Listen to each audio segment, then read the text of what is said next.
আসসালামু আলাইকুম প্রিয় বন্ধুরা, আপনাদের সবাইকে অপুস ট্রাভেল ব্লগে আরেকবার স্বাগতম। আজকে আমরা আপনাদের নিয়ে যাব সৌদি আরবের মক্কা নগরীর জাবাল এ নূর পাহাড়ে। জাবাল এ নূর পাহাড়, যা আলোর পাহাড় নামে পরিচিত, এটি ইসলামের ইতিহাসে একটি উল্লেখযোগ্য স্থান এবং হেরা গুহার থাকার জন্য আরও বিখ্যাত। জাবাল এ নূর বর্তমান সৌদি আরবের মক্কার কাছে অবস্থিত। এটি শহরের বিভিন্ন অংশ থেকে দৃশ্যমান একটি পর্বত। পর্বতটি হেরা গুহার জন্য বিখ্যাত। এর চূড়ার কাছে একটি ছোট গুহা।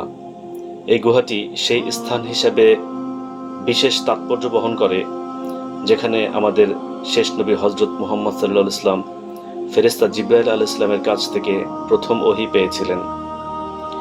এখানে তিনি জিবরাইলের মুখোমুখি হন, যিনি কোরআনের প্রথম আয়াতগুলি নাজিল করেছিলেন।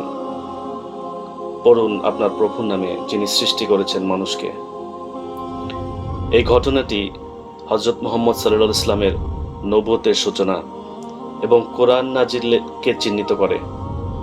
হেরা গুহাকে মুসলমানদের জন্য একটি পবিত্র স্থান করে তোলে।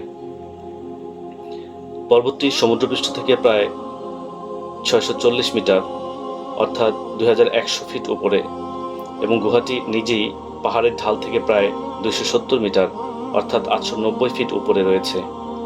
গুহাটি বেশ ছোট, শুধুমাত্র অল্প কিছু সংখ্যক লোক এখানে চলাচল করতে পারে।